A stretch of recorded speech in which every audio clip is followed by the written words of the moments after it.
Welcome to this explainer. Today, we're jumping right into the deep end of a massive shift in how we build businesses.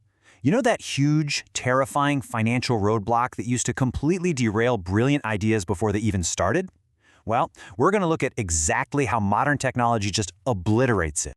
Let me ask you something, and be honest here. Have you ever had this absolutely brilliant idea for a digital product or a service, but you just backed out because the massive upfront IT costs terrified you? Because seriously, the fear of that high technical infrastructure overhead, buying machines, setting up networks, hiring experts, it is literally one of the biggest dream killers out there. It's totally overwhelming. But what if I told you that financial barrier just doesn't actually exist anymore? So, let's dive into a classic scenario to really get this. Meet Raju. Raju wants to launch an e-commerce site.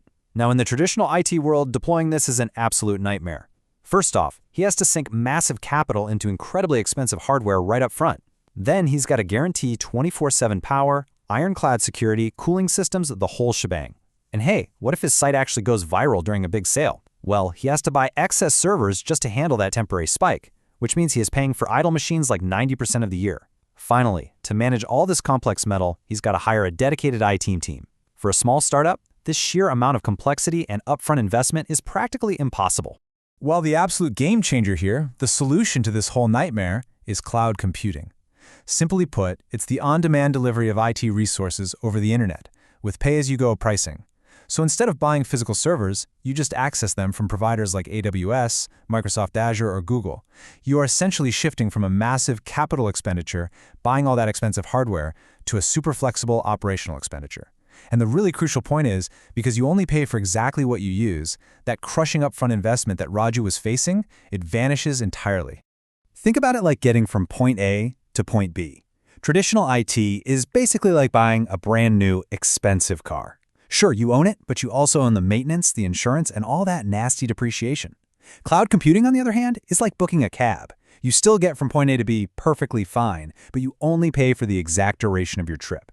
Because these cloud providers operate at a massive global scale, they can offer this fractional usage incredibly cheaply through virtualization.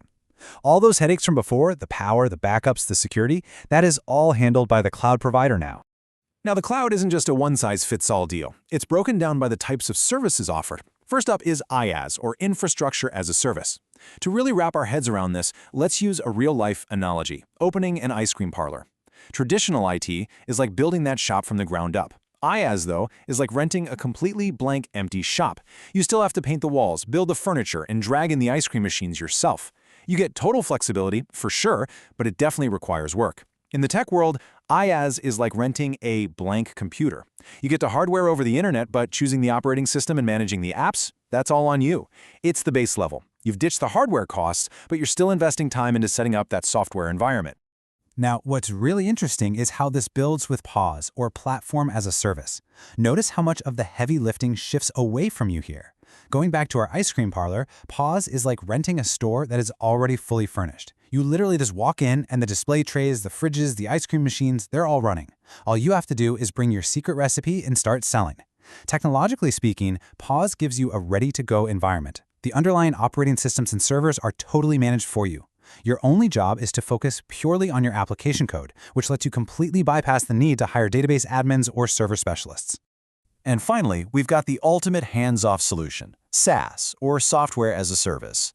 In our analogy, this is a fully automated ice cream vending machine.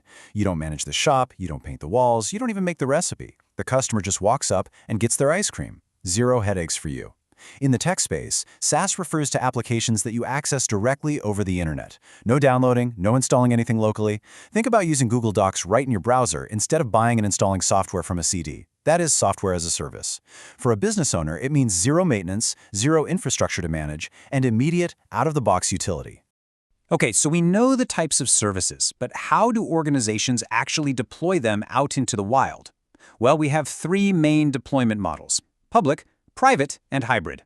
A public cloud like AWS or Azure is a shared environment. Think of it like taking a public bus. You buy a ticket, you get a guaranteed seat, but you're sharing the vehicle. It is incredibly cheap and efficient. Next up is the private cloud. This is a dedicated environment for just one organization. Think of this one like a rental car. You have total privacy and complete control over where it goes. It's definitely more expensive, but it's absolutely necessary for organizations where strict privacy is the top priority. And then there's the hybrid cloud, which is exactly what it sounds like, a mix. A company might use a highly cost-effective public cloud for standard day-to-day operations, but keep their highly sensitive core data tightly secured on a private cloud. You know, a really massive misconception is that the cloud is just a glorified hard drive for your photos or a basic virtual machine. But the cloud actually offers an incredibly vast array of services right at your fingertips. We're talking advanced networking capabilities. We're talking serverless computing, where you literally don't even think about servers and the whole thing automatically scales down to zero cost when no one is using your app. You get plug-and-play machine learning, robust user management, and deep system monitoring. A tiny startup can access these massive enterprise-grade tools instantly. If Raju's business suddenly explodes in popularity, scaling up takes minutes on a dashboard.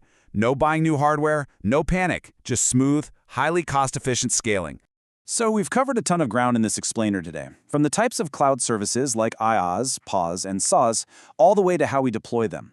But the absolute most important takeaway I want you to leave with is this. The cloud has completely democratized business creation. That massive upfront capital, the crushing technical infrastructure overhead, the incredibly stressful IT management, it has all been handed over to the cloud providers. So I want to leave you with this final provocative thought. If you no longer have to worry about buying expensive servers, managing 24/7 power, or paying an entire IT team right out of the gate, what is actually stopping you from launching your brilliant idea today? The technology is ready and waiting for you. Thanks for exploring this with me.